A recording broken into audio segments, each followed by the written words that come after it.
The moment Eliza set the bread basket on the table, Cole Hatter snatched it up, held it over his head, and laughed.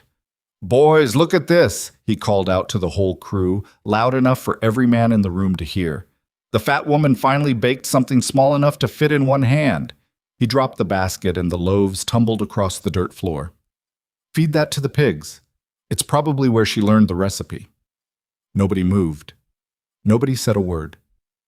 Eliza stood there, both hands still outstretched from where she'd placed the basket, and she did not cry. She did not run. She just looked at the bread on the floor and slowly bent down to pick it up.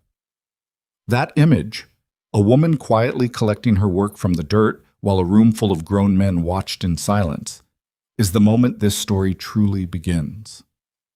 If this is your kind of story, people who were knocked down and refused to stay there, hit that subscribe button right now and follow along to the end. Drop a like and tell me in the comments what city or country you're watching from. I want to see exactly how far this story has traveled. Don't go anywhere. The bread was still warm when Cole Hatter threw it on the floor. Eliza Harrow had woken before 4 that morning, the way she always did, moving through her small kitchen in the dark without needing a candle. She'd measured the flour by feel, kneaded the dough until her shoulders burned, and tended the oven through the long, quiet hours before sunrise. She had done all of this not because anyone asked her to, not yet, but because baking was the one thing in her life that had never once disappointed her. It did what she expected. It responded to care. It didn't look at her sideways. She was 34 years old, and she had been doing this alone for 3 years in a one-room cabin at the edge of a settlement so small it didn't appear on most maps. Caldwell's Creek, they called it, though there was barely a trickle left in the creek itself by July. The cabin had come with her late husband's small inheritance, along with the debt he'd quietly collected and the reputation she hadn't asked for, the widow woman, the heavy one, the one who keeps to herself and probably cries into her flour. She didn't cry into the flour. She was more careful with flour than that. The morning Silas Boone came to her door, she was already outside, sweeping the step, watching a pair of meadowlarks argue over a fence post. She heard the horse before she saw the man, a big, iron-gray animal with trail dust caked into its coat, moving at a walk like it had already put in a long morning. Silas Boone was not what she expected. She had seen him in town twice, maybe 3 times, always at a distance. People talked about him the way they talked about landmarks, the creek, the grain store, the Boone Ranch. He was simply part of the geography of the plains. Tall, broad-shouldered, somewhere in his mid-40s with deep creases at the corners of his eyes, and the kind of hands that looked like they'd been broken and healed more than once. He wore no hat that morning, which she noticed because almost every man on the frontier wore his hat like armor. He stopped the horse at her gate and sat there a moment without speaking, which she later came to understand was simply how he entered any room, even open ones. He was reading the situation before he committed to it. "Mrs. Harrow," he said finally. "Mr. Boone, I won't waste your time." He swung down from the saddle and looped the reins over her gatepost. "My cook quit 10 days ago.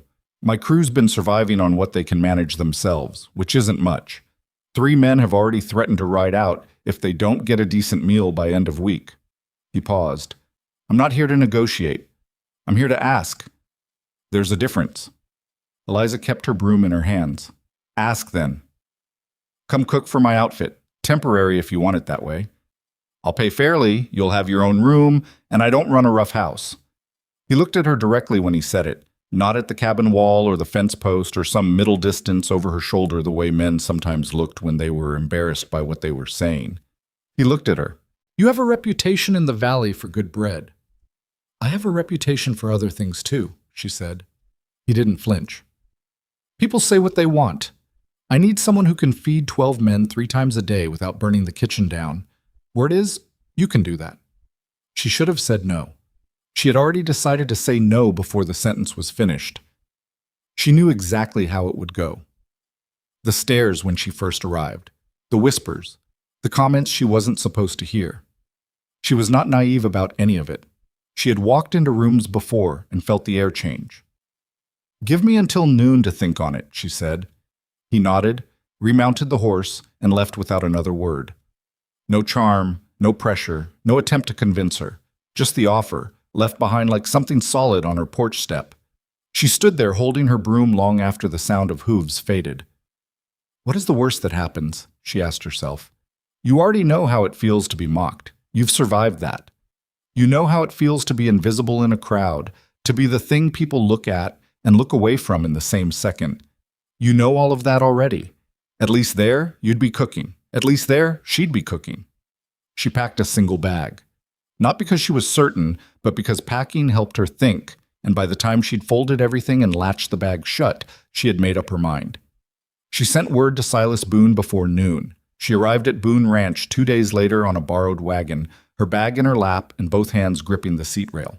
The ranch was larger than she'd imagined. A main house, a long bunkhouse, 2 barns, and a scattering of smaller outbuildings arranged without much order, as though they'd been added one crisis at a time over many years. There were cattle in the far pasture and a sound in the air that wasn't quite quiet and wasn't quite noise, but somewhere between, the low hum of a working place. 3 men were sitting on the bunkhouse steps when the wagon rolled in. They stopped talking the moment they saw her. She climbed down before anyone offered to help because she had learned not to wait for that. "This is the cook?" one of them said, not quietly enough. "Apparently," said another.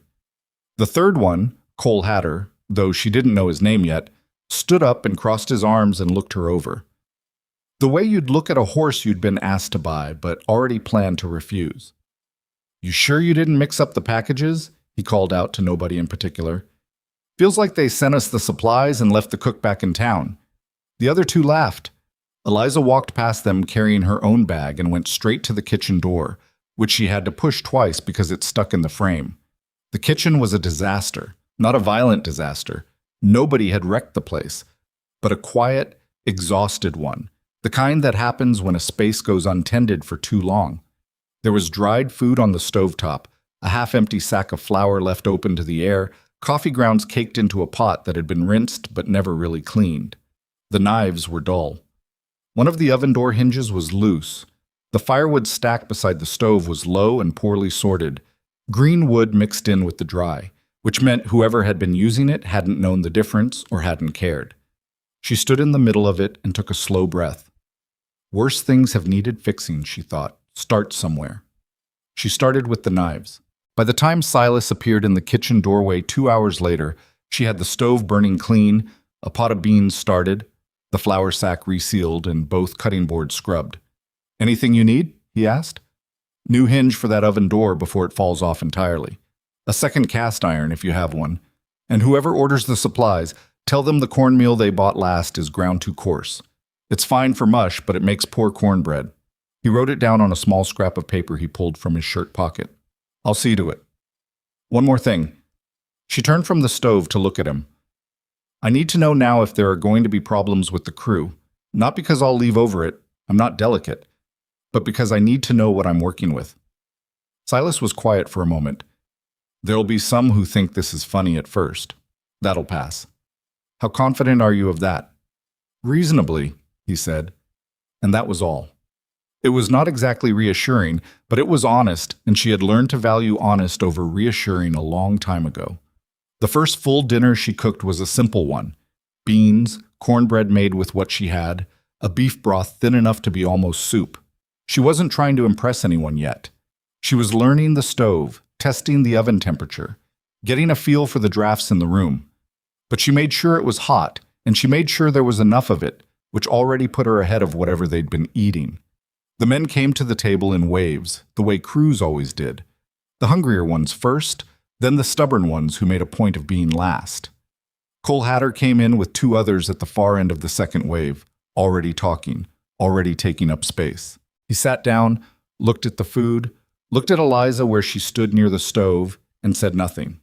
He ate everything on his plate. She noticed that. She filed it away. The second night she made a proper stew. Beef with whatever root vegetables she'd found in the cold storage. Seasoned well, thickened right. Fresh bread. Real bread. The kind with a crust that resisted briefly when you broke it, and then gave way to something soft and warm underneath. She set the basket in the center of the long table and stood back. The bread was gone in under 4 minutes. One of the younger hands, a boy who couldn't have been more than 17, gap-toothed and sunburned, looked up from the empty basket with an expression she recognized from years of feeding people. He looked surprised by his own hunger being met. "That's the best bread I've had since my mama's," he said, without thinking about who was in the room or whether it was the right thing to say. Nobody made fun of him for it.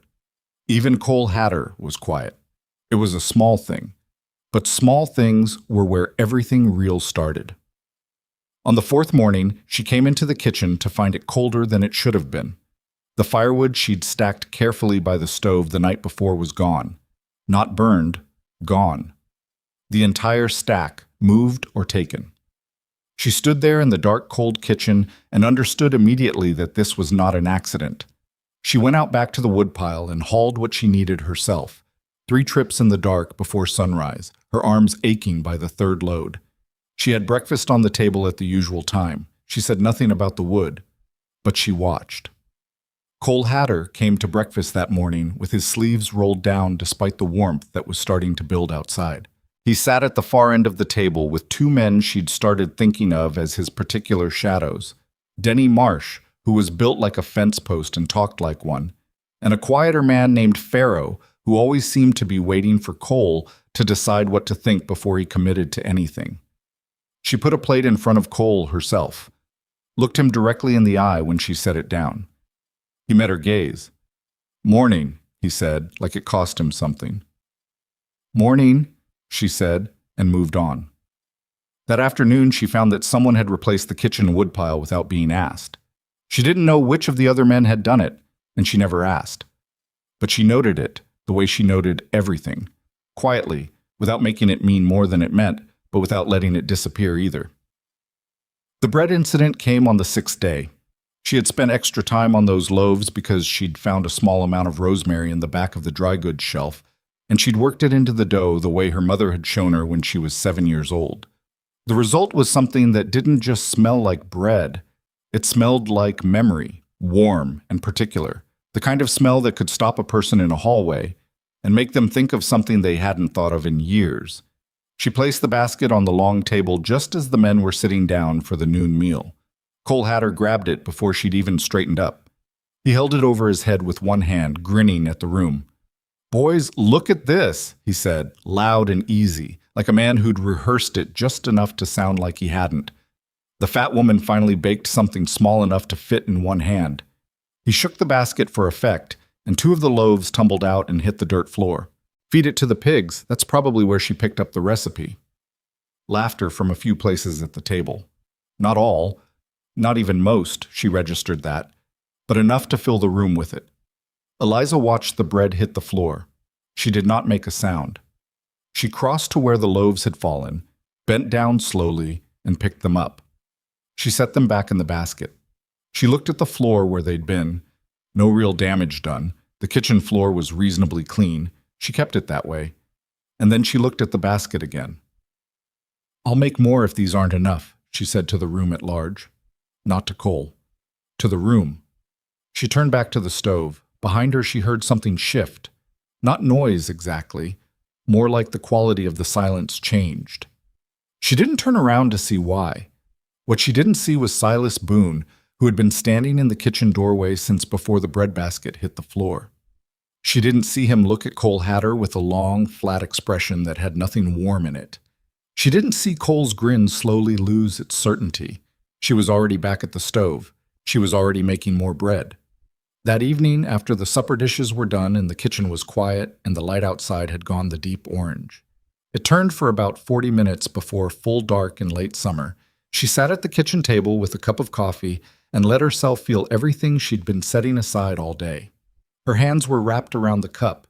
They were big hands, red at the knuckles from the work, not pretty, not the kind anyone ever seemed to notice unless they were trying to make a point about something. She looked at them now. You picked up the bread, she thought. You picked it up and you kept going. She wasn't sure yet if that was strength or just stubbornness. She wasn't sure it mattered which.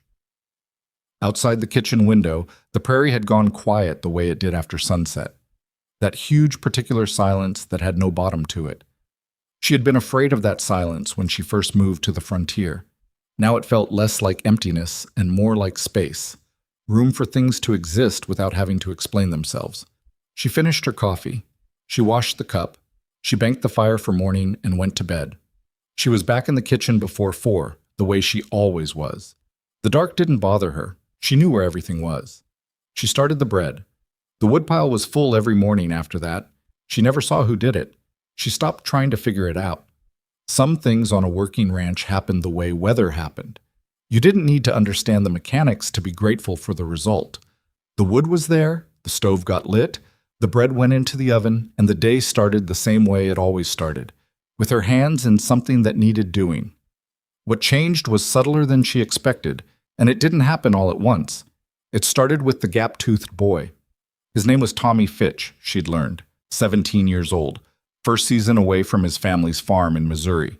He began showing up at the kitchen door about 20 minutes before breakfast, not asking for anything, just appearing in the doorway with his hat in his hands like he wasn't sure whether he was allowed to be there. The third morning he did it, she handed him a bowl of oats without comment and pointed at the stool near the window. He sat down. He ate. He said thank you in a voice that was still finding its register between boy and man. After that, it became a quiet habit between them. He didn't talk much, which she appreciated. Some mornings he'd say something about home, his mother's kitchen, the smell of his grandmother's coffee, small details offered carefully, like he was testing whether they were safe to say out loud. She listened without making it into more than it was. She had learned that people didn't always need a response. Sometimes they just needed the room to say the thing. By the second week, 2 other hands had started drifting toward the kitchen at odd hours. Not for conversation, for proximity. The way animals move toward warmth without quite admitting that's what they're doing. A man named Reeves, who was weathered past guessing his age and rarely spoke to anyone directly, started leaving his coffee cup on the kitchen windowsill in the mornings instead of throwing the dregs into the yard. She refilled it without being asked. He'd nod, once, and go back to whatever he'd been doing. It was not a transformation, it was more like a slow thaw. The kind that doesn't look like much until suddenly the ground is soft again and you realize you've been walking differently for days without noticing. Cole Hatter was not thawing. If anything, he had pulled tighter since the bread incident. She would catch him watching her sometimes across the length of the table, not with the loud performing cruelty of that first week, but with something more calculated, like he was waiting for her to make an error he could use. She understood that type. She had known men who needed someone below them the same way other men needed air, not because they were especially cruel by nature, but because they had organized their entire sense of themselves around the idea of looking down. Take the thing they were looking down at away or let it rise, and they didn't know where they stood anymore. She wasn't trying to take anything from Cole Hatter, but she understood that he might not see it that way. The trouble came on a Thursday, 3 weeks in. A group of travelers had come through. A family pushing west with 2 wagons and not enough food, and a child running a fever that had worried the mother into a particular kind of silence that Eliza recognized from the inside out. Silas had given them leave to camp by the eastern fence overnight, and Eliza had sent out a pot of good chicken broth without being asked. She'd had a hen that had stopped laying, and the broth was already started, along with half a loaf of bread and some dried apples she'd been keeping for pie. She didn't think anything of it. It was what you did. But Cole had seen her carry the pot out to the family's camp, and that evening at supper he made a point of it. Feeding strangers out of the ranch's stores, he said, not to her directly, but at the table, in the way that was supposed to sound like just talking. Seems like something you'd want to ask the boss about first.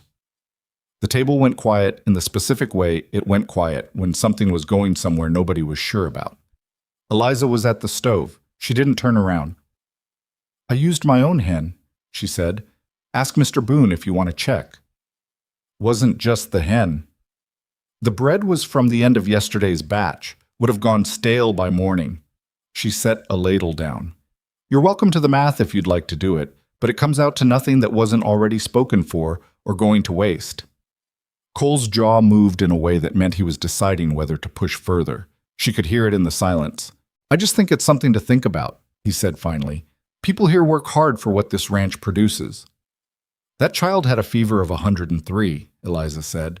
She turned around then, which she hadn't planned to do, but something in her just decided. She looked at Cole directly and kept her voice level. Her mother hadn't eaten properly in 2 days, so she could make the food stretch for the children. If that bothers you, I'll make a note of it for myself about the kind of man I'm working alongside." Nobody laughed. Not even Denny Marsh, who laughed at almost everything Cole said out of what seemed to be pure reflexive loyalty. Cole looked at her for a long moment. Then he looked down at his plate and picked up his fork. Silas was at the far end of the table. He said nothing during any of it, but later that evening, when Eliza was washing the last of the pots, he appeared in the kitchen doorway. He seemed to announce himself with presence rather than sound. She'd noticed that about him. And he said, "The family this morning. Mother send any word?" "She said the fever broke around midday," Eliza said. "They moved on this afternoon." He nodded. "Good." He turned to go, then stopped. "The hen was yours to use." "I know," she said. "I'm saying it so you know I know it too." She looked at him. He was already looking somewhere past her shoulder, the way he did when he was saying something that mattered to him and didn't want it to be a whole event. She had started learning his language, not the words so much as the spaces between them. "Appreciated," she said. He left.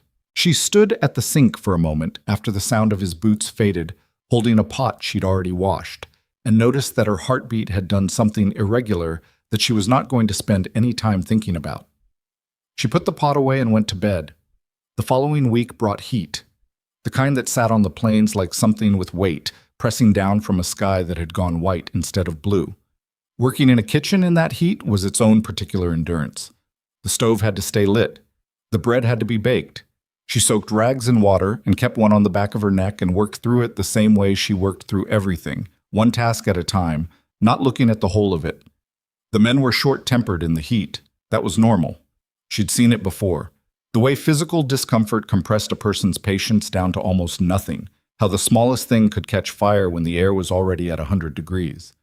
She kept meals simple and kept the water barrel full and added a little dried mint to the drinking water because she'd found that it helped. Tommy Fitch mentioned it one morning.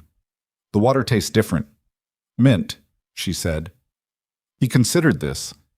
"My mother used to put something in the water in summer. Cucumber, I think." "Cucumber works. I didn't have any." "It's good," he said, with the seriousness of a person making a real assessment. "The mint version is good." She almost smiled. She turned back to the stove so he wouldn't see it, not because it was a problem, but because she had learned to be careful with her own warmth. People on the receiving end of it didn't always know what to do with it, and sometimes they turned it into something else. On the fourth day of the heat wave, Denny Marsh picked a fight with Reeves over something that started with a saddle and ended with fists, and Silas had to pull them apart in the yard.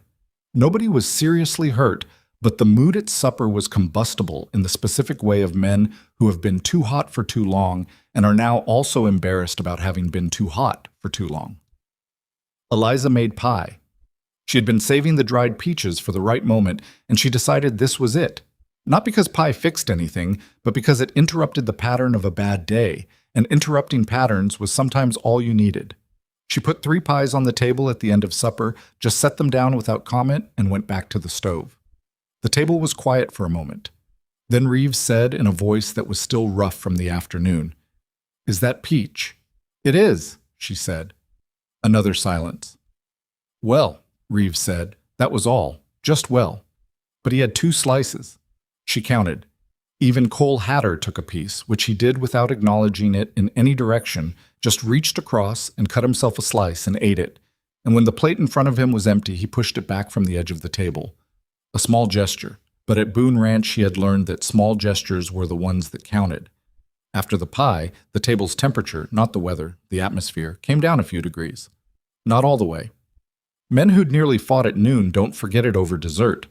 But they stopped grinding against each other, and the conversation that started up was about ordinary things, cattle and weather, and a rumor about a new family settling 12 miles east, and nobody was performing anything for anybody. Eliza cleaned up quietly and let it happen around her. It was during this period, somewhere in that 3rd and 4th week, that she started noticing Silas in a different way, which she didn't want to notice and tried not to examine. But it was there regardless, the way inconvenient things always were. He was not a demonstrative man. He didn't speak much at meals, didn't participate in the easy back and forth of the crew, sat at the head of the table and ate and listened, and sometimes said something brief that ended discussions rather than extending them. But she'd begun to see past that. Not because he showed her something different than he showed anyone else, but because she was a person who paid close attention to what people actually did rather than what they said, and what Silas Boone did was specific. He checked on the horses himself every night, not leaving it to the hands, because he'd told her once, just in passing, not as a speech, that an animal that can't tell you when it's hurting needs someone to bother to look. He kept a small notebook in his shirt pocket and wrote things down in it constantly. Not important things always, sometimes just observations, the way the West pasture drained slow, the price of feed at the Holt store versus the one in Caldwell. He was always writing things down because he trusted his memory less than he trusted a piece of paper, and there was something in that she recognized, the unwillingness to pretend certainty you didn't have. He also never, in 4 weeks, raised his voice. Not once. Not when Denny and Reeves fought. Not when a water trough split and lost half a day's fill. Not when 3 calves got into the east corn and ate enough to make 2 of them sick. Other men shouted. Silas went very quiet and very focused, which turned out to be more effective and was also, she was aware, significantly more unnerving. She was not going to think about any of that. She thought about it anyway. The incident that cracked the surface of things wide open happened on a Wednesday evening in the 5th week, when the heat had finally broken and there was a real wind coming from the northwest that smelled like it had come a long way. She had been in the kitchen after supper, later than usual, because she'd spent the earlier part of the day helping Silas's housekeeper, a woman named Marta, stout and practical, and the first person on the ranch who had spoken to Eliza woman to woman without any layer of performance, organize the dry goods that had come in on the supply wagon. The reorganization had taken longer than expected because the supply wagon driver had packed everything in the order it was loaded rather than the order it would be used, which was a thing that drove Eliza quietly insane every single time it happened. She was making notes for the next supply order by lamplight when she heard raised voices from the yard. Not fighting voices, arguing voices, which were different. Arguing voices had words in them you could almost make out. She stood and went to the window. Cole Hatter was standing in the yard with his arms crossed, talking to Silas. The wind was taking most of the sound, but she caught fragments. Not saying she isn't doing the job. Not the issue. She just doesn't. Men have a right to say something about who's working in their... Silas's response was inaudible from where she stood, but she saw his posture. Still. Completely still. The way he went when something was settled in his mind and he was simply waiting for the other person to finish. Cole said something else. Then he looked at the kitchen window. She stepped back from it. She wasn't sure if he'd seen her. Her heart was doing the irregular thing again, faster this time. She heard Silas's voice, still couldn't make out words, and then boots on the hard ground, and then silence. A few minutes later, there was a knock at the kitchen door, which nobody ever did.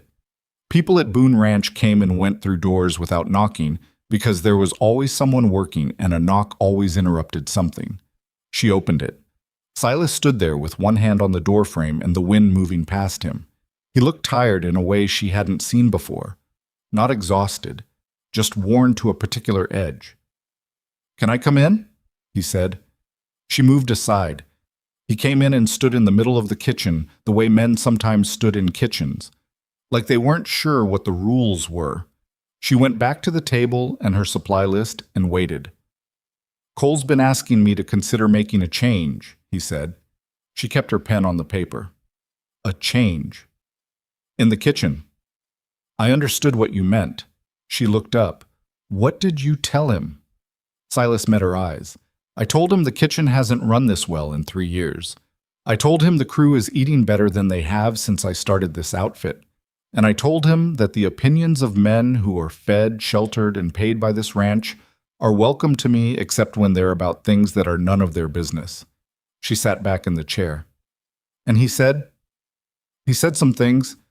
I stopped listening after a while." He looked at the supply list on the table. "Are there things you need for the kitchen? Anything I haven't gotten you yet?" "The second cast iron," she said. "I'll have it by Friday." "And the oven hinge?" "That one's my fault. I'll fix it tomorrow morning before breakfast." She nodded. He stayed standing in the middle of the kitchen, not quite ready to leave, not quite saying what he'd actually come to say. She had learned to wait him out. "You knew about Cole's talking before tonight," he said finally. "I've heard some of it," she said. You didn't say anything to me. It wasn't the kind of thing I was going to say to you, she told him. I'm not here to report on your crew. I'm here to cook. What Cole thinks about me is Cole's business. How you run your outfit is yours. Silas looked at her for a moment with an expression she couldn't classify.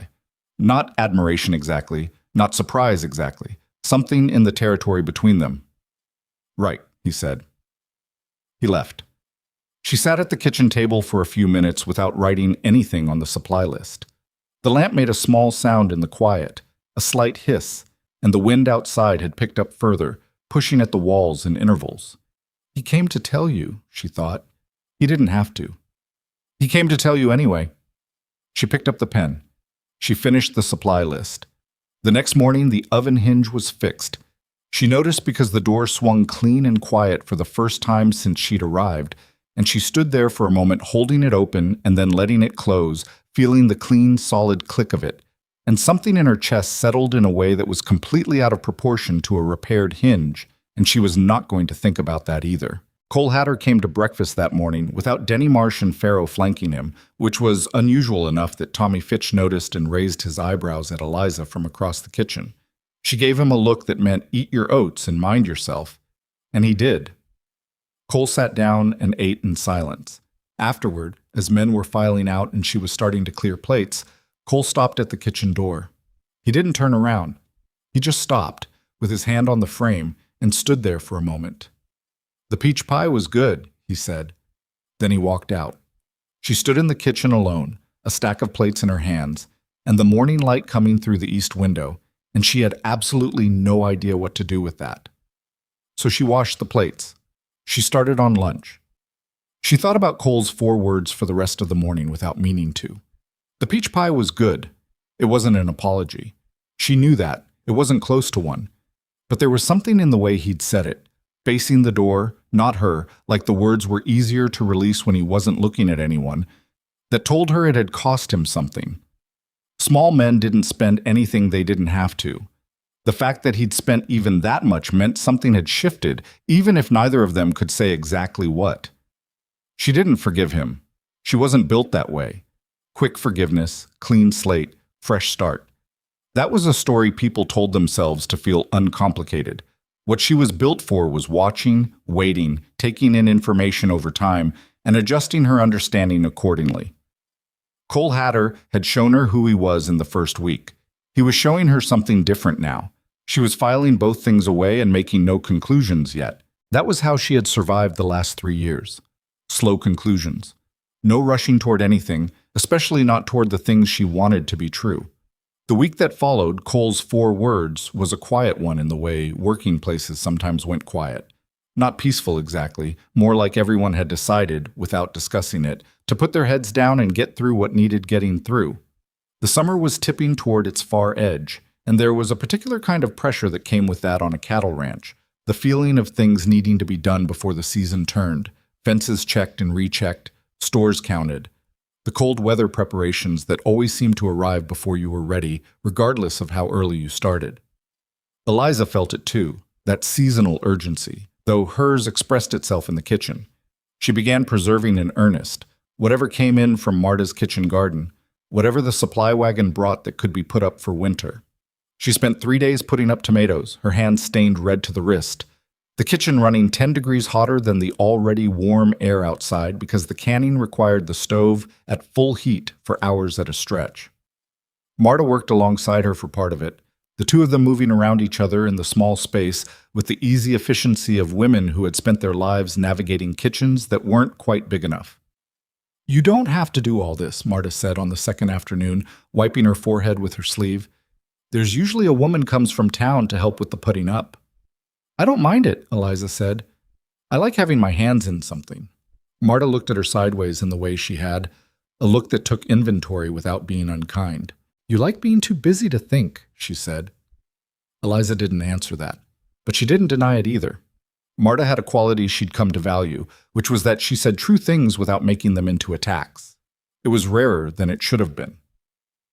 On the 4th night of preserving, Silas came into the kitchen while they were cleaning up, stepping around the rows of sealed jars on the counter with the careful attention of a man who understood the work that had gone into them. He counted them, she noticed. He actually counted the jars. 42, he said. 47, Eliza corrected. The last 5 are cooling on the back shelf. He looked at the back shelf. 47 jars. Something in his face did a quiet calculation that ended in an expression she couldn't quite name. I'll add another shelf before winter, he said. You'll want more space if you keep this pace. Another season, and I'll have you needing a second cold storage, she said, which was not exactly a joke, but wasn't entirely serious either. It was the closest she'd come to saying out loud that she was thinking about staying past the original agreement. He looked at her. She looked at the jars. Neither of them said anything else about it. The storm came on a Tuesday. It didn't come fast the way summer storms sometimes did, slamming in without warning and gone in an hour. This one built over the better part of a day, the sky doing things in the west that anyone who'd lived on the plains long enough could read. The light changed first, when a particular greenish yellow in the afternoon that made everything look slightly wrong, like a painting where someone had used the wrong color for the sun. Then the wind shifted, coming from 2 directions at once in a way that felt confused, like the weather itself hadn't decided what to do yet. Silas called the crew in from the far pastures by mid-afternoon. She could hear the orders going out from where she stood in the kitchen, his voice carrying clear across the yard without needing to raise. He didn't shout, but he could project when he needed to, and today he needed to. Eliza moved the preserving jars from the counter to the floor in the cold storage, where they were less likely to be disturbed. She checked that the stove dampers were right, closed the kitchen shutters halfway, and started a large pot of soup because she didn't know how long the storm would run, and she knew that men coming in cold and wet from battening things down would need something substantial waiting for them. Tommy Fitch appeared at the kitchen door just as she was cutting the last of the root vegetables. Silas says you should move away from the east wall if it gets bad, he said. The east barn lost a section of roof in the big storm 3 years back. He doesn't want anything near the east wall. Tell him I heard, she said, and tell him there'll be soup. Tommy nodded and was gone. The storm hit properly just before sunset, which meant it hit in what should have been the last of the light, but was instead a strange twilight that had nothing to do with the actual sun. The wind came first, serious wind, the kind that made the whole building sound like it was taking a breath. Then the rain, nearly horizontal with the force of it, hammering the kitchen shutters and finding its way through every gap she hadn't known existed. The men came in waves, soaked and loud with the energy that bad weather put into people. Some kind of high alertness, the body deciding this was a situation and responding accordingly. She handed out towels she'd thought to pull from the linen chest and ladled soup into bowls as fast as she could manage, moving between the stove and the table with the concentration of someone who had decided the most useful thing she could do right now was keep doing this one thing well. Cole Hatter came in with Denny Marsh and a hand named Calloway, who'd only joined the outfit 3 weeks prior and was still learning the rhythms of the place. All 3 of them were soaked through, and Calloway was favoring his right ankle, having turned it in the yard during the scramble to get the eastern gate secured. Sit, Eliza said to Calloway, pointing at the stool near the stove. Let me look at it. It's fine, Calloway said, which was what men always said. It's not fine if it swells overnight and you can't work tomorrow, she said. Sit. He sat. She knelt and removed his boot with the practiced efficiency of someone who had once lived with a husband who had been consistently bad at taking care of himself. And she looked at the ankle. Not broken, she was fairly sure, but swelling already, a bruise coming up in the purplish way that said the joint had taken a real impact. She packed it with a cold compress from the water she'd kept cool in the storage corner and told him to keep it up for an hour. I'll bring you your soup over there, she said. He looked at her with an expression she recognized as pure surprise, like the idea of being taken care of without having asked for it was genuinely foreign to him. Cole watched all of this from the other side of the kitchen. She felt his eyes on her but didn't acknowledge it. The storm was at full force by 7 o'clock that evening, and somewhere around then it became clear that this was not going to be an ordinary storm. The wind had found a note it wanted to hold and was holding it, a constant deep pressure that was punctuated every few minutes by something larger, a gust that made the whole building shudder and speak. The cattle were audible even through the walls, that specific low sound that meant distress rather than complaint. Silas had gone back out. She knew this because she heard his voice in the yard just before 8, and then she didn't hear it anymore. And when she went to the door and opened it against the wind, the yard was dark and driving rain, and nobody visible. She stood there a moment with her hand on the door frame. "He went to the calving shed," Tommy said from behind her. He'd come up without her noticing, which was unusual for Tommy, who moved like someone who'd grown up around people who startled easily. "Marta's newest calf is just a few days old. He's worried." She closed the door. "How long has he been out?" "Maybe 20 minutes. She went back to the stove. She added wood. She told herself that Silas Boone had been managing this ranch and its animals through plains weather for longer than she'd been in Kansas, and that he did not need her to worry about him, and that worrying about him would be both presumptuous and unhelpful. She was terrible at not worrying.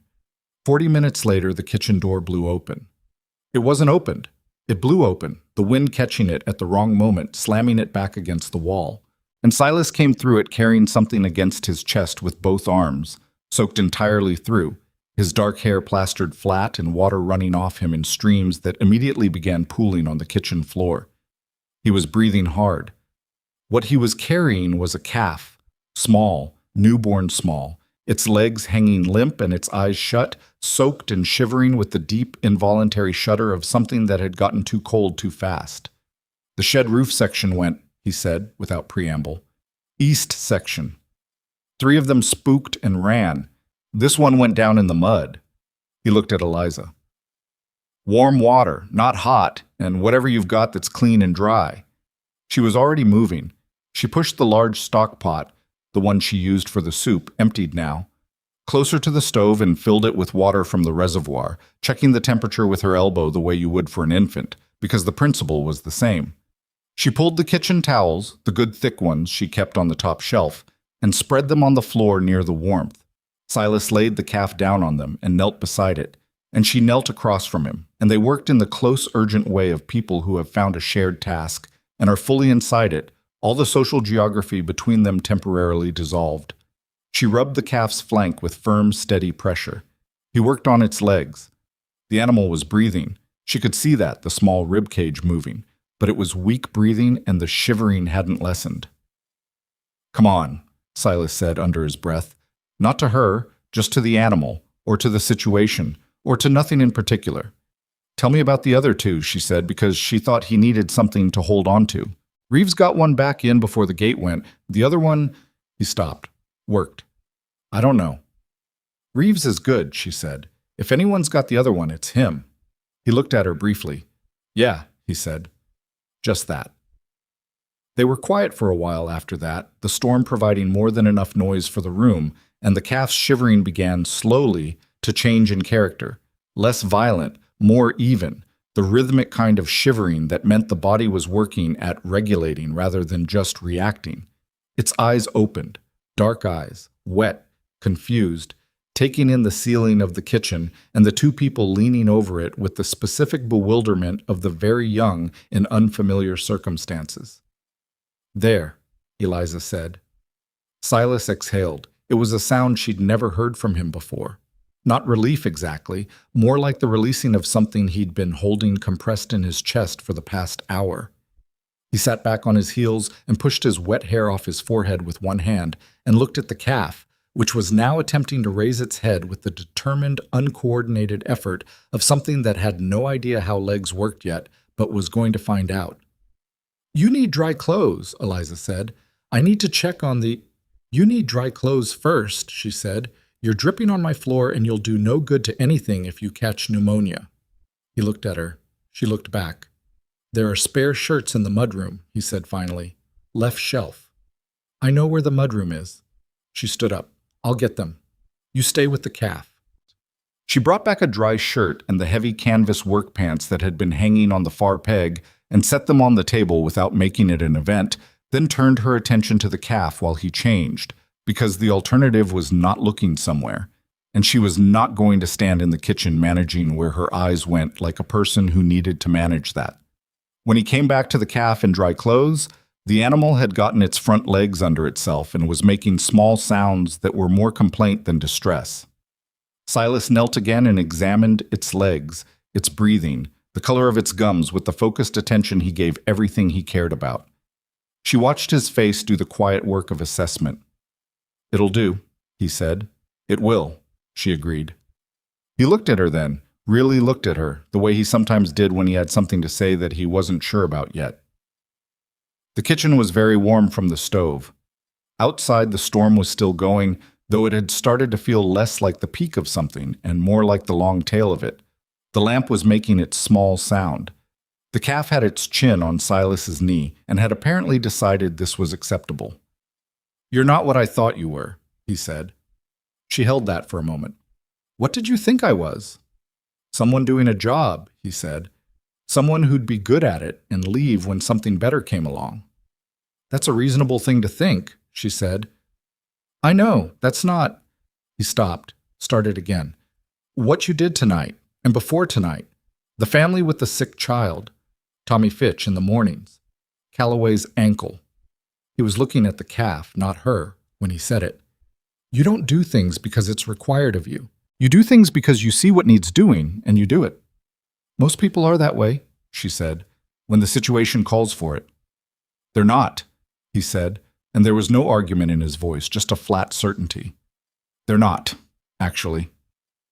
She didn't have an answer for that. She looked at her hands, red at the knuckles again, a small burn she'd caught from the stock pot that she hadn't mentioned to anyone, the kind of injury you noted and moved past. She looked at them the same way she'd looked at them that first night in the kitchen, back at the beginning. "I spent 3 years in that cabin," she said. She hadn't planned to say it. It came out the way things sometimes did, when a person was tired and the guard that lived just below the surface let something through. 3 years, and I talked myself into believing that was enough, that being useful in a small space to a small number of people was sufficient, that I wasn't— She stopped. "I'm not good at this." "At what?" "Saying things like this." She looked at him. "I spent so long believing that what people thought about me when they looked at me was the whole truth of what I was. Easier than fighting it. Easier to stay behind the bread and the stove and the—" She made a gesture that was supposed to indicate all of it. The kitchen, the work, the walls she'd built out of usefulness. Silas was very still. "Cole's an idiot," he said. She laughed. It surprised her. A real laugh, short and unguarded, and she covered it with her hand a second too late. "That's not the—" she started. "I know that's not what you were saying," he said, "but it's true, and I wanted to say it." A pause. "What you said, about people looking at you and you believing them. I understand that more than you might think." "You?" She looked at him. "Nobody looks at you and believes something wrong." "People look at me and see what I have," he said. "The ranch, the land, They see the outside of a thing and they stop right there. You get used to people stopping at the outside of you. You don't start to fix the inside because nobody's ever bothered to look at it." He said it plainly, without self-pity, the way he said everything, just information. "Somebody did tonight, though.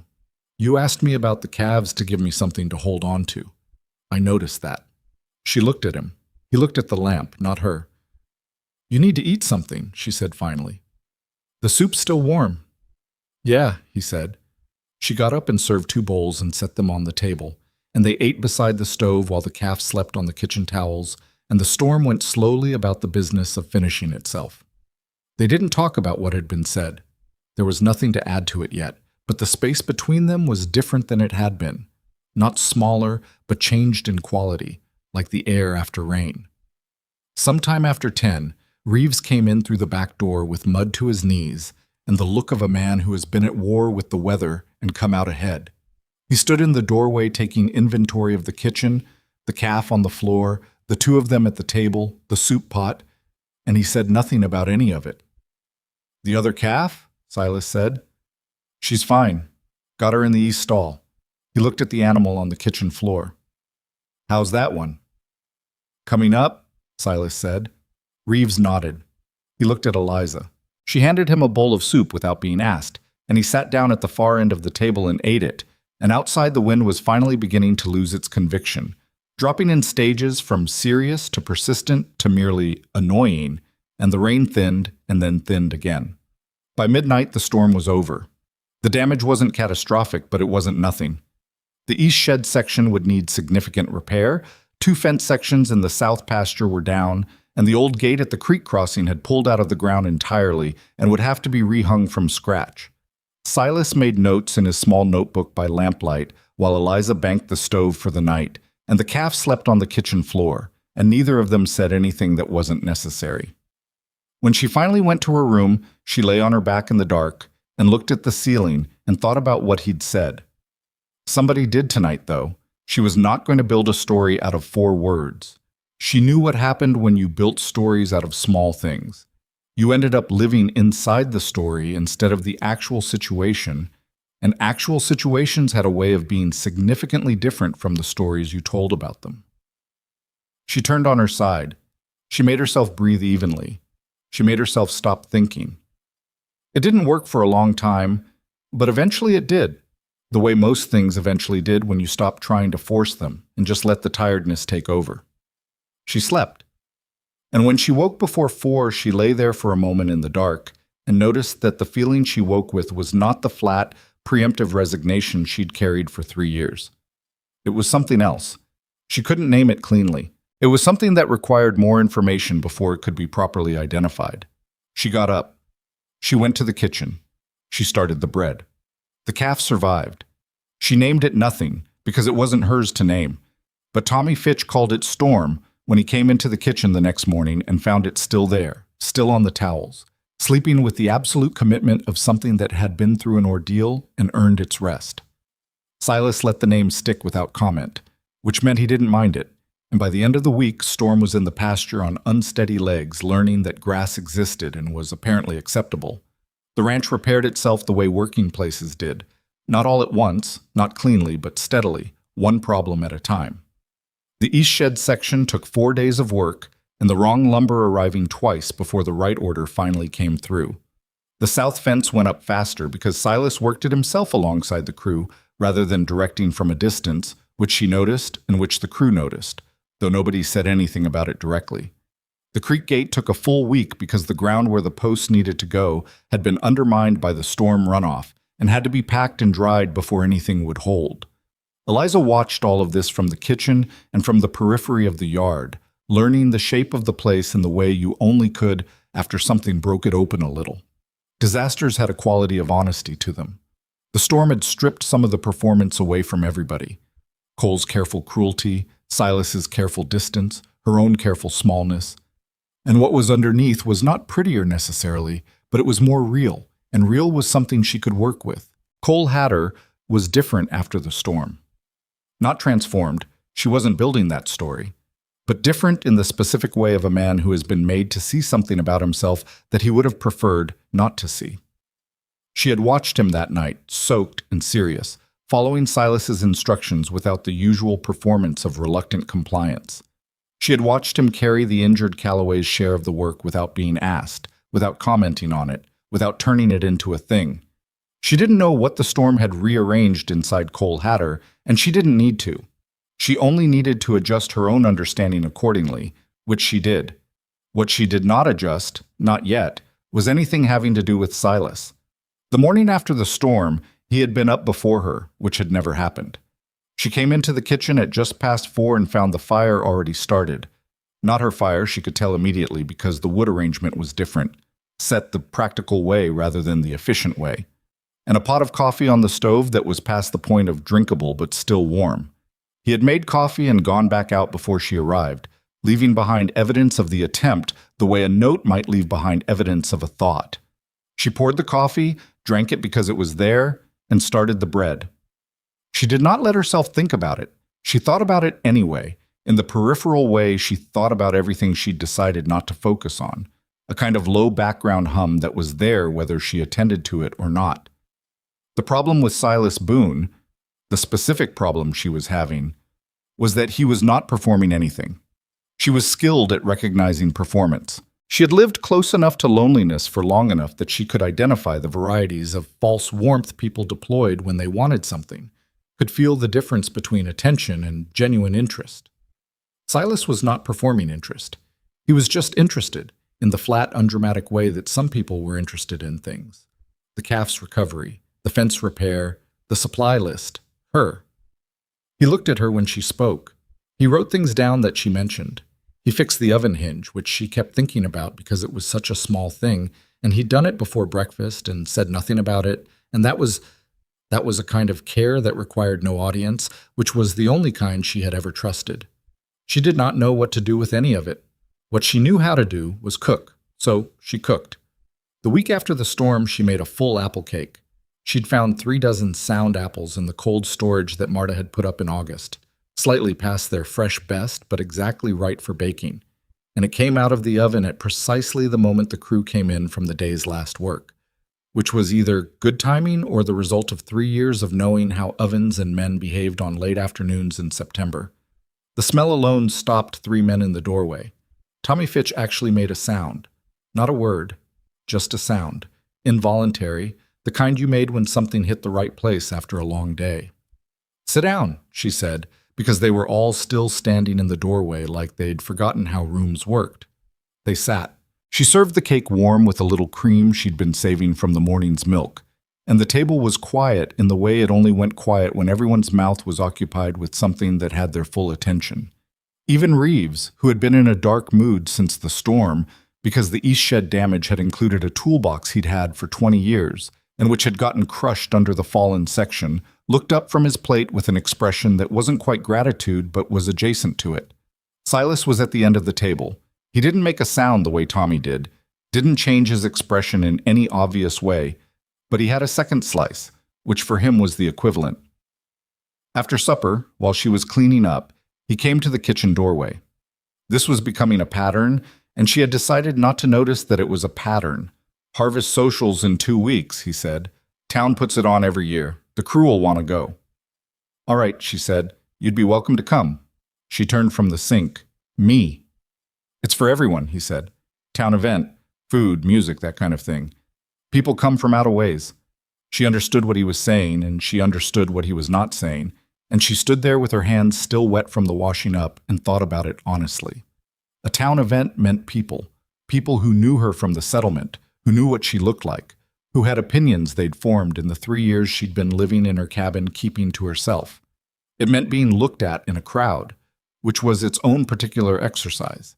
It meant being seen alongside the Boone Ranch crew, which would mean something that people would make assumptions about. "I'll think on it," she said. "That's all I'm asking," he said. He left. She stood at the sink for a minute with the water going cold on her hands. "He's asking you to come to the social," she thought, and immediately followed that with, "He's asking the crew to go to the social and mentioning that you can come too, which is not the same thing, and you need to be careful about the difference." She was very careful about differences. She dried her hands and went back to work. The question of the harvest social occupied a corner of her mind for the next 4 days, surfacing at inconvenient moments. In the middle of kneading bread, in the quiet stretch before the crew woke, once during a conversation with Marta about the state of the cold storage that she had to pull herself back into because she'd gone somewhere else entirely mid-sentence. Marta noticed. Marta noticed everything, but had the discipline to choose what she responded to. "The social," Marta said on the 5th day, not as a question. "I haven't decided," Eliza said. "What's to decide?" "I've been to town socials before," Eliza said. "I know what they're like." Marta was quiet for a moment, moving jars from one shelf to another with the focused attention she gave physical tasks. "I went to the first one after my husband died," she said. "Everyone looked at me the whole evening like I was going to fall apart in front of them, like I was a thing to watch, not a person to talk to." She set a jar down. "I went the year after too, less of that. 3rd year they'd forgotten to make me into something to look at." "I'm not sure I have 3 years," Eliza said. "No," Marta said. "But you've got a first time, and then it's done." Eliza told Silas she'd come to the social on the morning of the 6th day, while he was getting his coffee from the kitchen stove, which he had started doing instead of making his own pot, a development she was also not examining closely. "Good," he said. "Just good. Nothing more than that." She went back to her bread.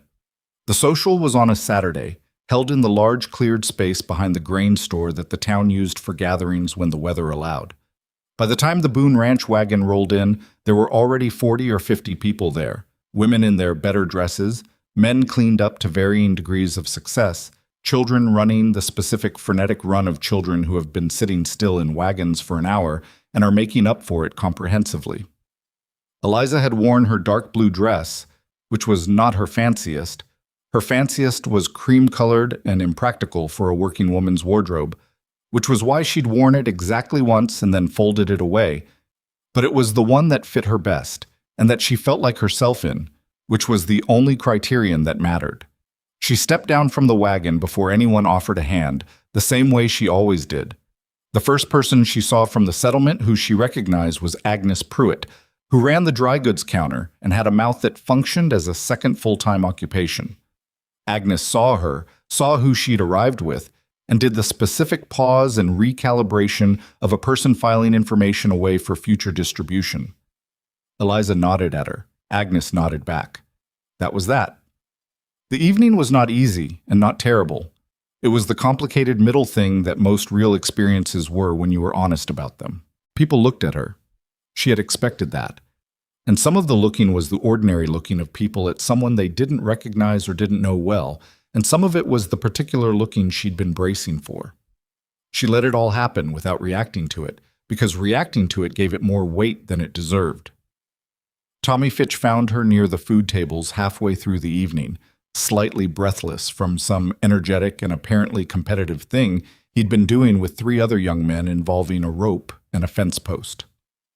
"You having a good time?" he asked, with the transparent anxiety of someone who actually cared about the answer. "I'm having an adequate time," she said honestly. "Are you?" "Won the rope thing twice," he said. "So, yes. What is the rope thing?"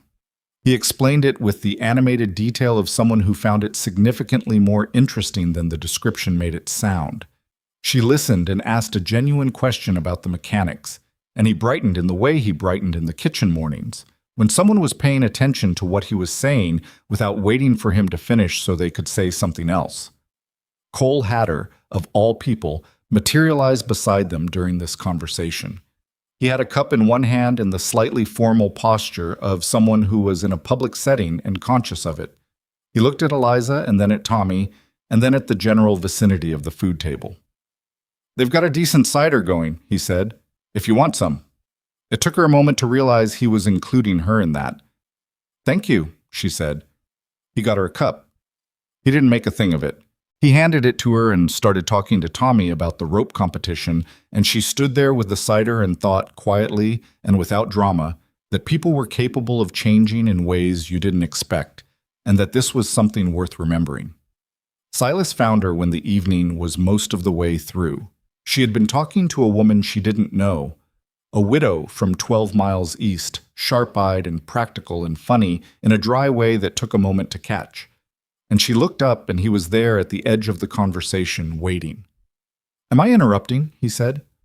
"Come in," the widow said. "We were discussing the relative merits of different root cellars, and it's getting technical." "I have opinions on root cellars," Silas said. The widow looked at Eliza. "I like him," she said, which was the most direct social assessment Eliza had witnessed in years. The 3 of them talked for 20 minutes about root cellars, and then about cattle, and then about the hard winter of 4 years back, which both the widow and Silas had vivid and strongly held views about. Eliza listened and participated and noticed, in the peripheral way she noticed the things she'd decided not to focus on, that Silas stood a consistent distance from her that was closer than he stood to most people, and that when she said something he turned to hear it fully instead of half attending. On the wagon ride back, the crew was tired and mostly quiet, the post-social flatness of people who had been social for longer than they were naturally comfortable with. Tommy Fitch fell asleep against the side rail and had to be gently redirected before he fell off. Cole was in the back talking to Calloway in a low voice about something she couldn't hear. Silas was driving. She sat on the bench beside him because the alternative was climbing in the back with the crew, which she'd considered and then not done. The prairie was dark past the wagon lamp's reach, and the sky was doing what the Kansas sky did on clear fall nights, becoming vast in a way that was almost aggressive, more stars than seemed physically reasonable, the whole thing pressing down with its own weight. "You did all right tonight," he said. I wasn't trying to do all right, she said. I was just there. I know, he said. That's what I meant. She looked at the dark ahead of them. A coyote called somewhere far off to the left, was answered by another somewhere further, and then was quiet. The widow's name is Helen Marsh, he said. She's been out here 12 years, came with her husband, stayed after. She's good company, Eliza said. She is. He paused. She asked me about you. Eliza looked at him. What did she ask? She asked how long you'd been at the ranch. He kept his eyes on the road ahead. I told her since July. She said that explained why I seemed less like a man operating a business and more like a man who remembered why he built it. Eliza was quiet. I told her that was a significant observation for a person to make after a 20-minute conversation about root cellars, he said. What did she say to that? She said 20 minutes was plenty of time if you were paying attention. He paused again. The horses moved at their steady walk. She's not wrong. Eliza looked at the stars for a moment, the way you did when you needed somewhere to put your eyes that wasn't the thing you were actually thinking about. Silas, she said. Yeah, I need to say something and I don't know how to say it without it sounding like something it might not be, so I'm just going to say it plainly. All right, he said. I came here to cook, she said. That was the agreement and I've kept to it and I intend to keep to it. But something's happening that's outside the agreement and I think you know it's happening and I need to know what you think it is. Because I've spent 3 years making assumptions about how things were and being wrong about them, and I'm not willing to do that again in a direction I care about. He was quiet long enough that she started to regret saying any of it. Then he said, What direction do you care about? You know what direction, she said. I want to hear you say it. She looked at him. He was looking at the road, but his jaw was set in the way it set when he was doing the internal work of something difficult. This one, she said, whatever this is. He was quiet again. Another half-mile of dark road. I'm not a man who says things he doesn't mean, he said finally. I'm also not a man who's done this well before. The talking part. I know what I think and what I want, and I'm significantly better at knowing it than at saying it. I noticed, she said. What I think, he said slowly, is that you're the most capable person on this ranch, including me. And I think you've spent so long believing that was a problem. Being capable, being yourself, taking up space, that you built your whole life around making yourself small to compensate for it. He paused. And I think that's a waste, not a failure, just a waste of something real. She felt something shift in her chest at that, something that had been braced for a long time releasing its brace. You might be overstating the case, she said. I'm really not, he said. I wrote it in the notebook. She looked at him. He kept his eyes on the road, but something in his expression was doing the closest thing to uncertain she'd ever seen on him. You wrote it in the notebook, she said. I write things down when I want to remember them accurately, he said. I've been writing things about you since August. The coyote called again, or a different one, impossible to tell. Tommy Fitch shifted in his sleep and resettled against the side rail without waking. That's either very strange or very... She started. I know what it is, he said. I'd like to know what you think it is. She thought about the oven hinge, the firewood, the coffee at 4 a.m. that was past drinkable, the way he'd looked at the 47 jars and counted them, the way he'd told her without framing it as anything that Helen Marsh thought he seemed like a man who remembered why he'd built something. I think, she said carefully, that I'd like to have a conversation that isn't on a wagon in the dark with 12 sleeping men in the back. 11, he said. Cole's still awake. Of course he is, she said. From the back of the wagon, without turning around, Cole Hatter said, I'm not listening. Which meant, of course, that he was. Silas made a sound that was almost a laugh, quiet, compressed, gone almost before it arrived. And she looked at her hands in her lap and felt something she had not felt in so long she had to search for the word for it. Not happiness, exactly. Not yet. Something that lived just before happiness, the thing that told you happiness was a real place that actually existed, and that you might, if you were careful and honest and didn't talk yourself out of it, find your way there. She looked up at the sky again. The stars were still doing their aggressive thing, all that light from so far away reaching down anyway, whether it was wanted or not. The ranch appeared ahead, the lamp at the gate marking it in the dark, and Silas brought the wagon through the gate and into the yard where the horses knew the way without being steered. The crew woke up in stages, the way people did, grumbling and disoriented, climbing down with the clumsy weight of the overtired. Tommy Fitch almost fell getting off the wagon. Cole caught him by the collar without comment. Eliza climbed down and stood in the yard for a moment, feeling the night air on her face and the particular solid quality of the ground after an hour of moving road. The kitchen light was on. Marta must have left the lamp. And it made a yellow square in the dark that was, she had come to understand, what home looked like from the outside when you were standing in the right place to see it. She was standing in the right place. She went inside. She hung up her dark blue dress and put on her work clothes, and went to the kitchen and banked the stove for the morning and checked the bread she'd left rising, which had done exactly what bread did when it was given enough time and the right conditions. She covered it carefully. She went to bed. She lay in the dark with both hands folded on her chest and thought about what Silas had said. The whole of it, in order. She turned it over the way you turn something valuable over in your hands, not looking for flaws, just learning the weight and shape of it. Something real, he'd said. A waste of something real. She had been told many things about herself over the years, that she was too large, too quiet, too contained, that she smiled too rarely, and worked too hard and didn't know how to want things openly the way other women seemed to know how to want things. Nobody had ever called her a waste of something real. She wasn't sure she had the framework yet for how to hold that. But she was going to try. She closed her eyes. Outside, the prairie made its nighttime sounds, the insects, the distant cattle, the particular silence underneath everything that wasn't emptiness anymore. Hadn't been for weeks. She was still working out what it was instead. The bread had risen perfectly by morning, which she took as no particular sign of anything. She had stopped reading significance into the small outcomes of the kitchen. The loaf that came out exactly right. The stew that hit the right balance on the first try. The coffee that was drinkable rather than merely hot. These things happened because of skill and repetition and paying attention, not because the world was arranging itself into a pattern she was supposed to read.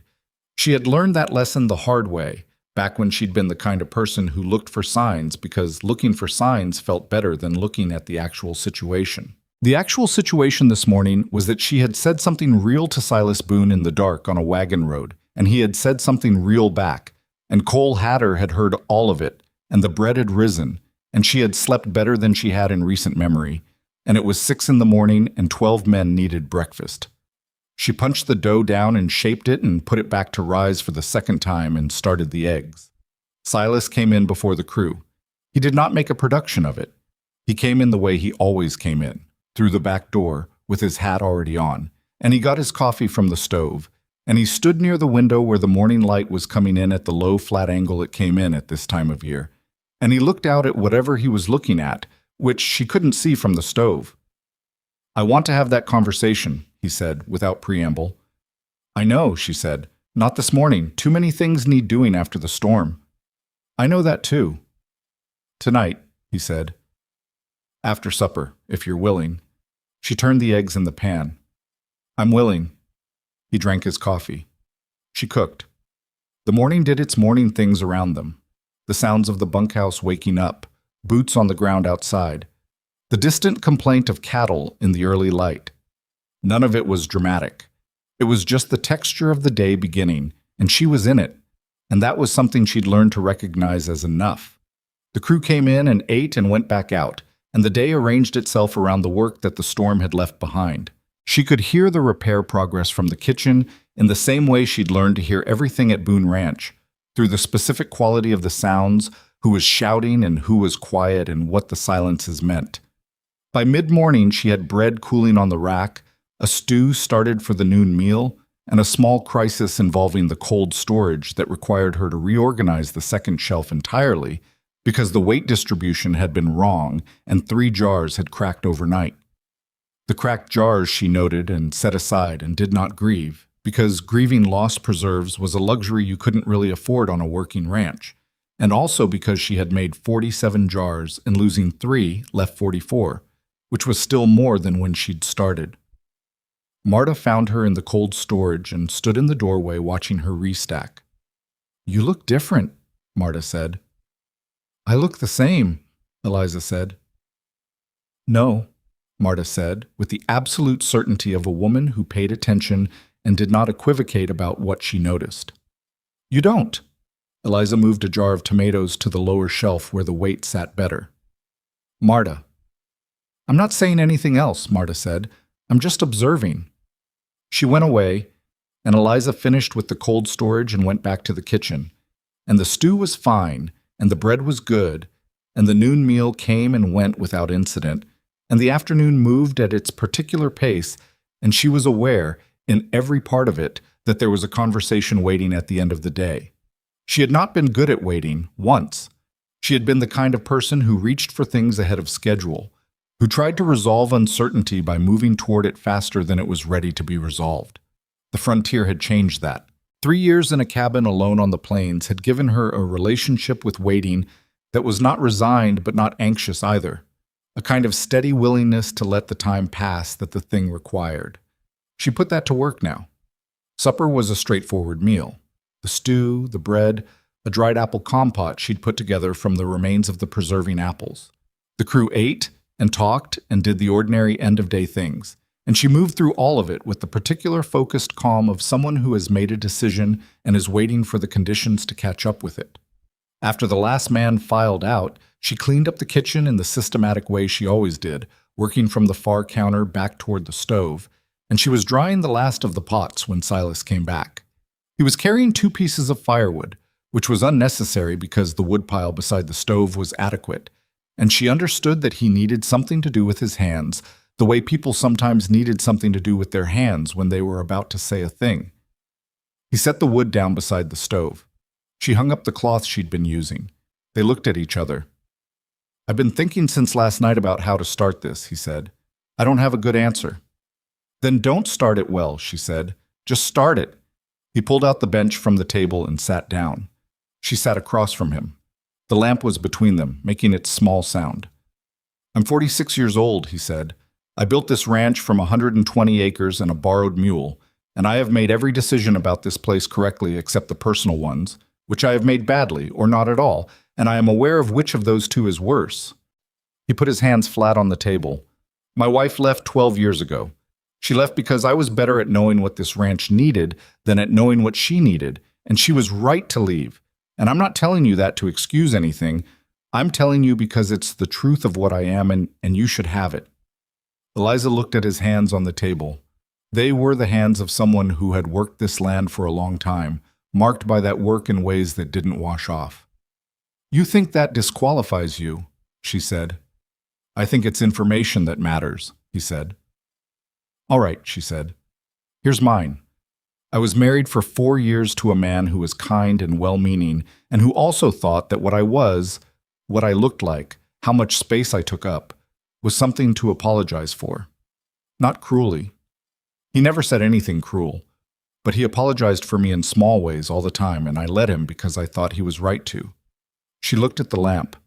"He died, and I moved to that cabin, and I told myself it was grief, but it was also relief, and I spent 3 years feeling guilty about the relief." Silas was very still across the table. "I'm not afraid of who you are," she said. "I'm afraid of who I've been. There's a difference." "Yeah," he said. "There is. I'm also, She stopped. Found it. "I'm also afraid that I'm building something out of what this place has been, instead of what it actually is. It's easy to mistake feeling safe somewhere for feeling something about someone." He nodded slowly. "That's a fair concern." "How do I know the difference?" she said. "How do you?"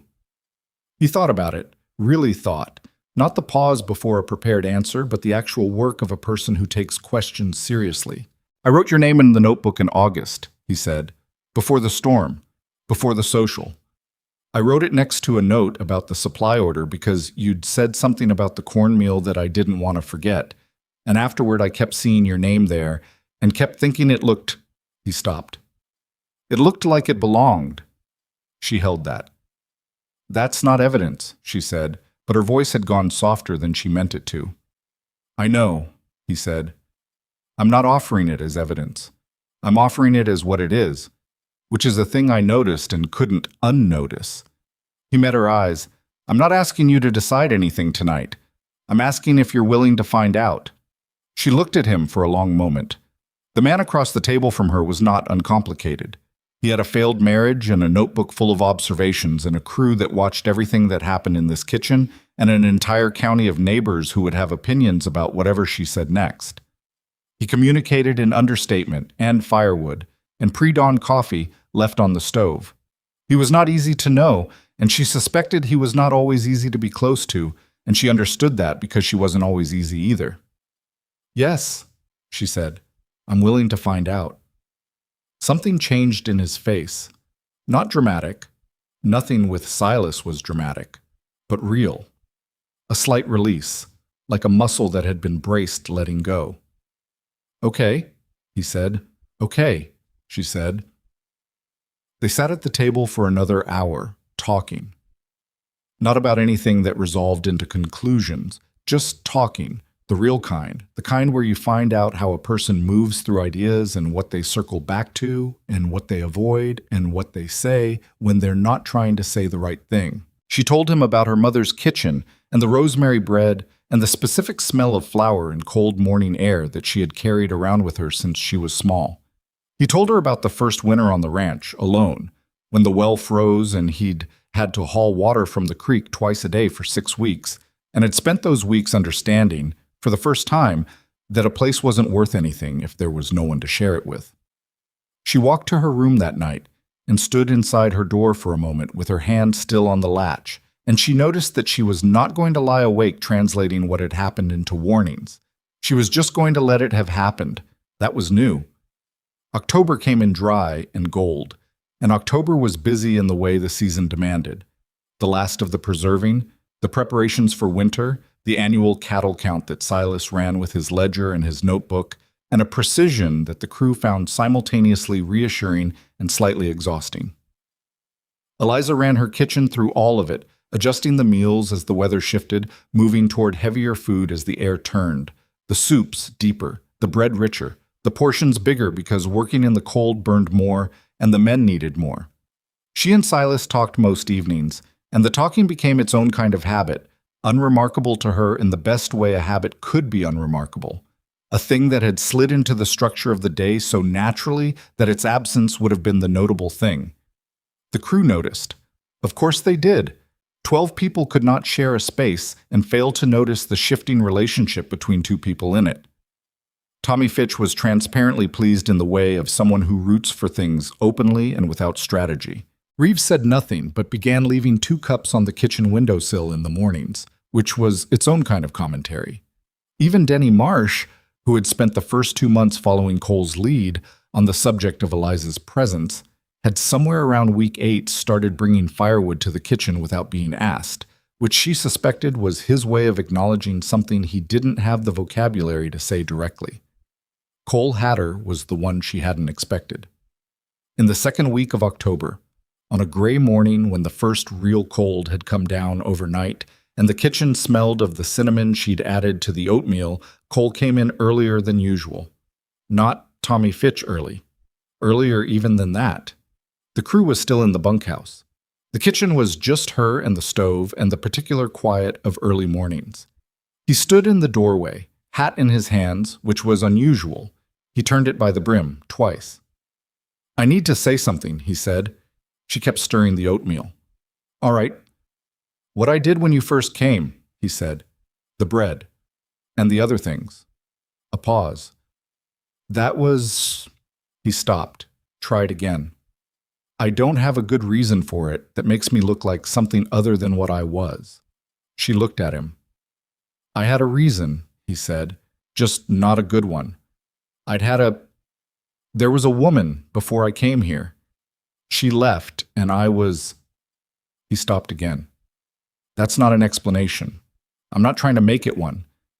I'm just—" He turned the hat again. "I want you to know I know what it was." She was quiet for a moment, stirring the oatmeal. I know what it was too, she said finally. I knew at the time. He looked up. Doesn't mean it didn't hurt, she said. It did. But I'm not carrying it anymore, if that's what you're asking. He exhaled, nodded.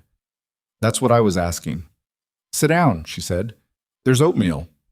He sat down. She gave him a bowl. He ate it with the focused appreciation of a man who had been carrying something heavy for a while and had set it down and wasn't quite sure what to do with his hands now that they were free. When the crew came in, Cole was already at the table, and nothing about it was made into anything, and that was exactly right. 3 weeks later, on a Sunday afternoon when the light was doing what it did at that time of year, going sideways and gold across the dry grass in a way that made the whole prairie look like it was lit from inside, Silas found her in the kitchen garden behind the house, pulling the last of the dead stalks from Marta's beds before the ground froze. He stood at the garden's edge for a moment. She kept working. There's something I want to ask you, he said. She sat back on her heels and looked at him. He was standing with the light behind him and his hat pushed back slightly, and he looked like what he was. A man on his own land, in the last good light of the season, deciding something. I'm aware this might be too soon, he said. I'm aware you might need more time, and if that's what you need, then I'll... Silas, she said. Yeah. Ask. He looked at her steadily. Marry me, he said, not because it makes sense for the ranch or because it's what people do, because you are the most honest person I have ever put in front of myself, and I don't want to stop being in front of you. She stayed on her heels in the dead garden. The wind moved across the dry grass and made its sound and went. She thought about 3 years in a cabin. She thought about her hands picking bread up off a dirt floor. She thought about 47 jars and an oven hinge and a pre-dawn pot of terrible coffee and a notebook where someone had written her name next to the cornmeal order because they wanted to remember something she'd said. She thought about the difference between feeling safe somewhere and feeling something about someone. She had figured out the difference. She'd figured it out sometime in October, in the middle of an ordinary conversation, when she'd looked across the table at Silas Boone and thought, without drama or performance, there you are. Yes, she said. He reached down and helped her to her feet, which was the most physical contact they had managed in 4 months of slow approach, and he held her hand for a moment after she was standing, just held it, and looked at her like he was checking that she was real. Okay, he said. You keep saying that, she said. I keep meaning it, he said. They told the crew at supper that evening. She had not planned the timing. She was not a planner of announcements. But Silas simply told them, standing at the end of the table before anyone had taken a bite, in the same tone he used to announce fence repairs and supply deliveries, which she found she loved about him. The table was quiet for 1 beat. Tommy Fitch made the same sound he'd made when he smelled the apple cake, the involuntary one. And then he started talking before he'd finished the sound, running over himself with congratulations in the breathless way of someone who'd been hoping for exactly this and is delighted to have been right. Reeves picked up his fork and started eating, but he was almost smiling. Almost. Denny Marsh said, "Well, hell," with genuine warmth, which for Denny Marsh was an oration. Cole Hatter looked at Eliza across the table. He held her gaze for a moment, and then he nodded once and looked down at his food. That was enough. More than enough. Marta cried in the kitchen after supper when it was just the two of them, straightforwardly and without apology, drying her eyes with her apron and saying, "Don't look at me, I'm fine," while clearly not being entirely fine, and Eliza put an arm around her shoulders and they stood like that for a moment in the warm kitchen. "You're going to be all right," Marta said, which was not a prediction, but a declaration. "I think so," Eliza said. They were married in November, when the plains had gone their winter color, brown and gold and pale gray, and the sky had the high, clear quality it got when the cold finally settled in seriously. It was a small ceremony, practical, witnessed by the crew and Marta and Helen Marsh, the widow from 12 miles east who had driven in the day before and stayed because she said she wouldn't miss it. Helen had brought a pie. Cherry, from her own put-up cherries, and it was excellent pie. And Eliza told her so, and Helen said, "Mine are better than yours." which was not true, but was also the most comfortable thing anyone had said to Eliza in years.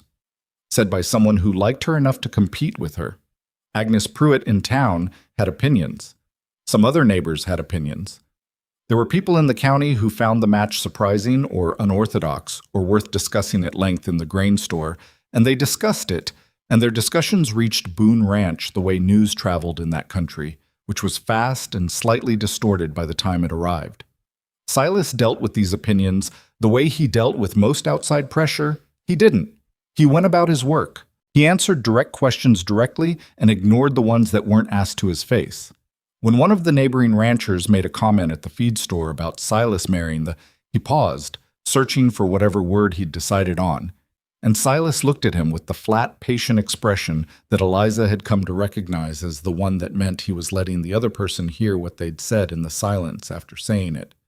The neighbor stopped looking for the word. "My wife," Silas said, "is the reason I have a crew that didn't quit in August and 47 jars of tomatoes in my cold storage. I think about what you were going to say before you finished saying it." The neighbor decided he'd meant something complimentary and moved on. Silas told her about it that evening. She laughed, which surprised him. 47, she said. "You used the exact number."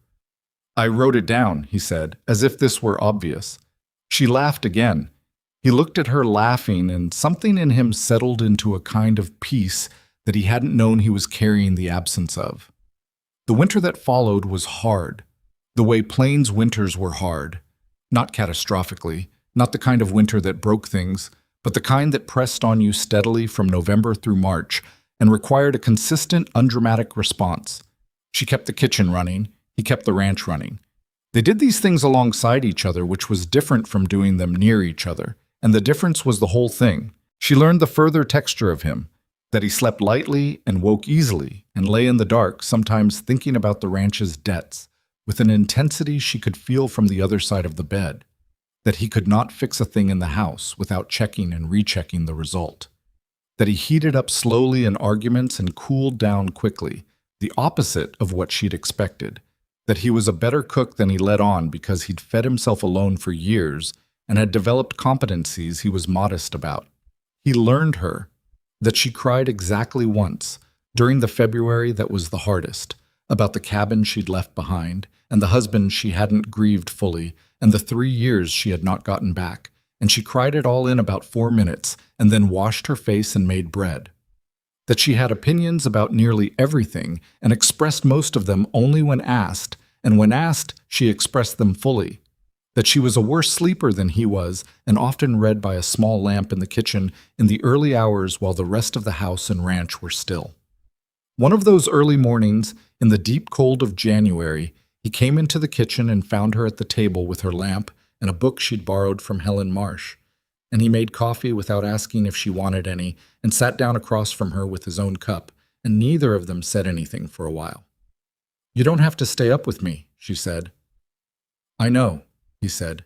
"You should sleep." "I know," he said again. She looked at him over the book. He was looking at his coffee, both hands wrapped around the cup, the same way she'd held her cup on that first night at the ranch, when she'd talked herself through everything that had happened that day. He looked like a man who was exactly where he was and had no argument with being there. She put the book down.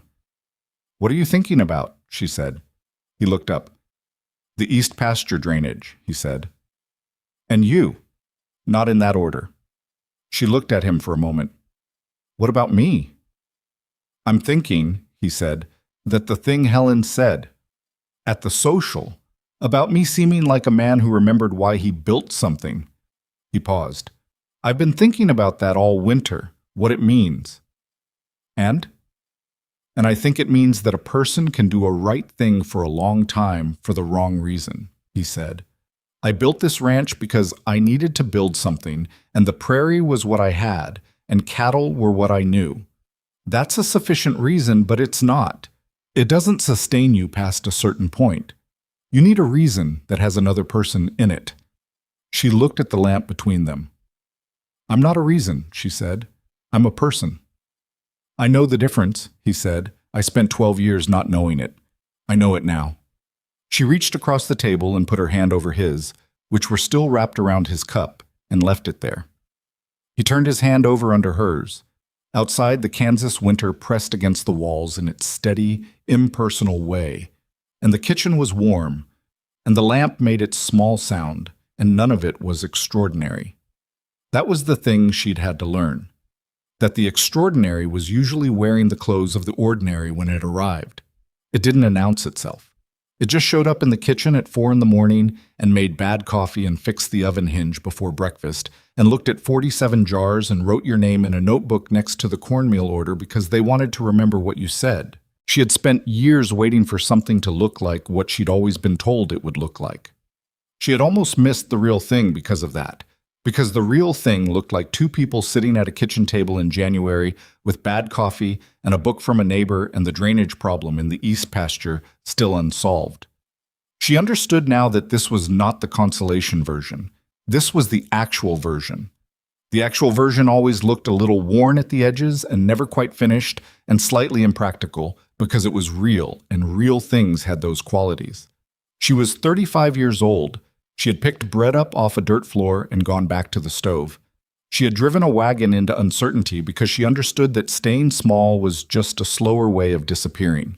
She had learned that worth was not assigned by the people looking at you. It was built, daily, by what you did with your hands and your attention and the stubborn fact of your presence. And she had learned one more thing, which was this. The people who saw you, who actually saw you, not the surface of you, but the actual thing you were made of, those people did not arrive announced. They showed up at your gate without their hat on a summer morning and asked a plain question and waited to hear the answer. And if you were paying attention, you recognized them. She had been paying attention. The winter passed. Spring came the way it always did on the plains. Not all at once, but in degrees. A warmer morning, then a cold one, then 3 warm ones in a row that felt like a decision had been made, and then the grass coming back in the particular green it had at the beginning of the year before the sun had a chance to work on it. The calf they'd saved, Storm, Tommy's name for it, was a proper young animal now, indistinguishable in the pasture from the others except that it had a habit of drifting toward the kitchen side of the fence, which Silas noted with a straight face and which made Tommy Fitch absolutely unreasonably proud. She planted a kitchen garden in April, in the space behind the house that had been too shaded before, but where she'd seen, over the winter, that the afternoon light actually reached if you positioned things right. Marta helped. They planned it over 2 evenings at the kitchen table with a scrap of paper and a pencil, arguing amiably about what went where, and the arguing was its own kind of pleasure. 2 women who knew what they were doing and didn't need to pretend otherwise. Helen Marsh came for supper in May, and then again in June, and by June she was just someone who came to supper, no occasion needed, which was how real friendship worked as opposed to the social version. The ranch grew, not dramatically. Silas was not a dramatic grower, he was a steady one, adding what the land could support and no more. But there were more cattle in the fall count than the spring one, and the crew had 2 new hands by summer, and the kitchen garden produced more than she'd projected, which pleased her in the specific way that accurate work pleased her. She kept the kitchen. She kept the bread at 4 a.m. She kept the early hours and the lamp and the book, and increasingly, a cup of adequate coffee beside her own, put there by someone who had learned over a winter that the drinkable temperature window was 12 minutes after brewing and had started timing it accordingly. That was what it looked like. That was all it needed to look like. Outside, the prairie stretched toward every horizon in every direction, enormous and patient and completely indifferent to anything happening within it. And within it, in a kitchen that smelled of bread and wood smoke, a woman who had once believed that smallness was safety had put down that particular belief for good. She had picked it up off the floor, that belief, examined it, and decided not to keep it. She kept the bread instead. That was enough. That was, it turned out, more than enough. That was everything.